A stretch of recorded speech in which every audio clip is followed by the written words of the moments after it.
Welcome to VirtualLab Fusion's Getting Started tutorials. In this video we will demonstrate how to set the position and orientation of optical elements in the light path diagram. We will demonstrate it using an example.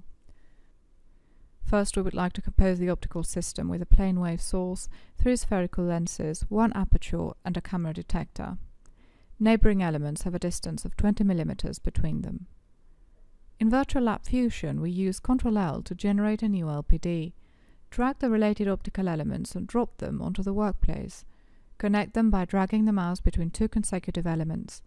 To define the distance between the plane wave source and the first spherical lens, we click on the box below the lens.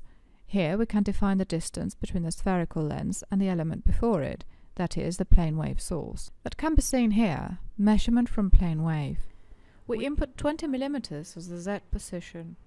Similarly, when we define the distance between the first spherical lens and the aperture, we click on the box below the aperture, where the reference element is the first spherical lens. We repeat this procedure until we reach the detector.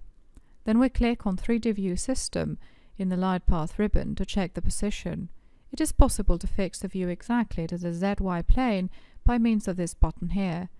With this, the positioning of this system is done.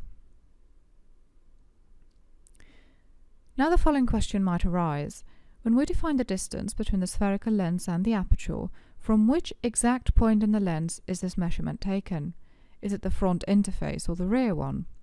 To solve this question, we introduce the channel concept. The channels of an optical element can be defined in the section Geometry/Channels. Each optical component contains at least 2 channels, input and output. The output channel can correspond to transmission or reflection or both, in which case there would be 2 output channels, 1 for each. When discussing positioning, we can consider channels as coordinate systems. By default, the input channel coordinate system of a spherical lens uses a vertex of a first interface, front vertex, as the origin. The transmission channel coordinate system uses the vertex of a second interface, back vertex, as the origin. As the aperture is just on one plane, the input and transmission channels overlap. To define the position of the aperture with respect to the spherical lens, more specifically, is to define the input channel of the aperture with respect to the output channel, in this case the transmission channel of the spherical lens. In VirtualLab Fusion, the channels can be manually defined depending on the requirements of your real lab conditions. For instance, if you have a prism, it is possible to define the coordinate system of the input and output channels properly.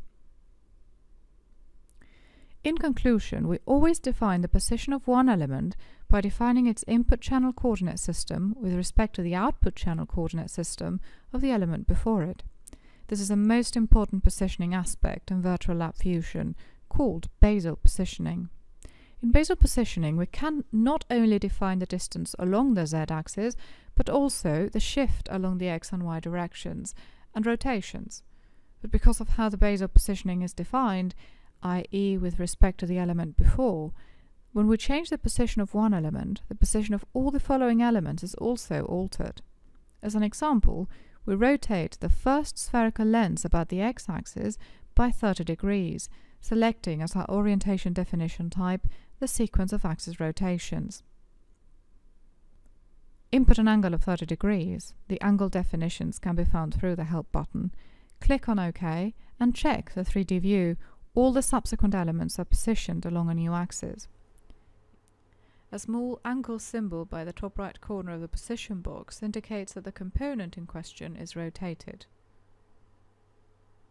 The entire basal positioning configuration can also be managed through the Edit window, Position and Orientation tab. And we come to the next question. What if we just want to rotate or shift one element without affecting the position of all the other elements? This question is frequently asked when discussing tolerancing. As an example, assuming the position of all other elements fixed, we would like to check the effect when the first spherical lens rotates around the x-axis by 30 degrees. How can we achieve that?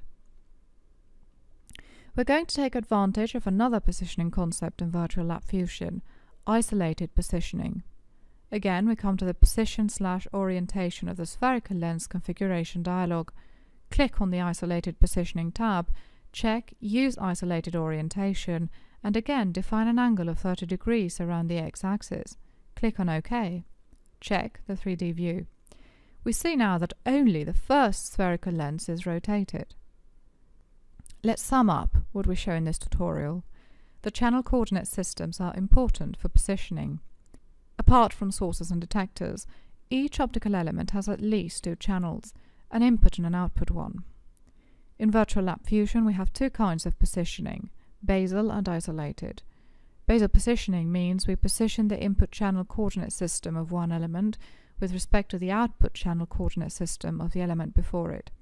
When we change the basal positioning of one element, the change is reflected in the position of all the subsequent elements. Here we shift one element, and all the following ones shift with it. Here we rotate one element, and all the following ones are positioned along the new optical axis. Isolated positioning just changes the position of the element in question, but does not affect the subsequent ones. If we use isolated positioning to define the shift of this element, all the subsequent ones remain where they were.